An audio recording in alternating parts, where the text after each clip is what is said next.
ఓర్పు అనేది విసిగిపోయే పరిస్థితులు గుండా వెళ్తేనే ఓర్పు వస్తుంది, ఊరికే రాదు. అందుకే ఒక వ్యక్తి అట దేవుని అడిగాడంట, దేవా నాకు బలము ఇవ్వు, దేవా నాకు బలం ఇవ్వంటే దేవుడు ఏదో ఒక కాంప్లానో లేకపోతే హార్లిక్స్ డబ్బానో కొనిస్తాడో అనుకున్నాడంట, ఎక్స్పెక్ట్ చేస్తున్నాడంట బలమైన ఆహారం పెడతాడని. కానీ దేవుడు ఒక పెద్ద కొండ చూపించి ఈ కొండని తొయ్యన్నాడంట దేవుడు.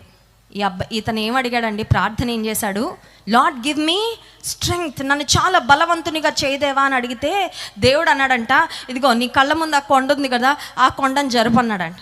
దేవుడు చెప్పారు కదా, ప్రార్థనకి జవాబు దేవుడు మాట్లాడారు, సీరియస్గా తీసుకున్నాడు. రోజు ఉదయం లేస్తున్నాడు, ఉదయం నుండి సాయంత్రం వరకు ఆ కొండను తోస్తున్నాడు. 10 మంది తోస్తేనే కొండ కదలదు, ఒకటి తోస్తే కదులుతుందండి. తోసాడు, ప్రయత్నం చేస్తూనే ఉన్నాడు.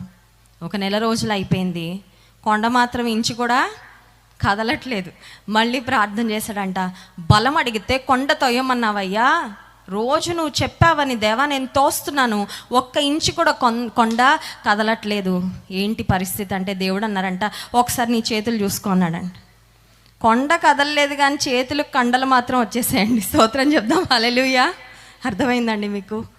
అతనికి బలము రావడానికి ఎటువంటి పరిస్థితి గుండా వెళ్తే అది ఎక్సర్సైజ్ ఆయనకి బలం వస్తుందో ఆ పరిస్థితిలో గుండా దేవుడు అతన్ని పంపించాడు. చాలాసార్లు మన ప్రార్థనలు చేసి ప్రార్థనలకు జవాబు మనం ఎక్స్పెక్ట్ చేసిన విధానంలో వస్తుంది అనుకుంటాం, కానీ దేవుడు మనం అనుకున్న పద్ధతిలో మనం అనుకున్న విధానంలో ఆయన పని చేయడండి. గాడ్ వర్క్స్ ఇన్ మిస్టీరియస్ వేస్.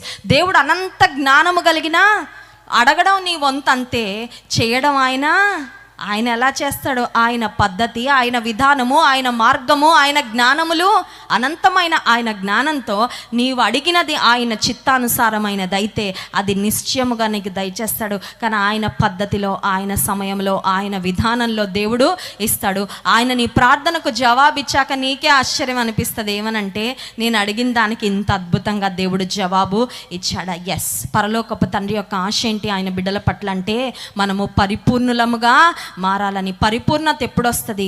ఒక విశ్వాసి జీవితంలో ఓర్పు ద్వారా, విశ్వాసములో ఎదుగుట ద్వారా, విశ్వాసానికి పరీక్ష వచ్చి ఆ విశ్వాసము పరీక్షించబడి రుజువు చేయబడినప్పుడు నువ్వు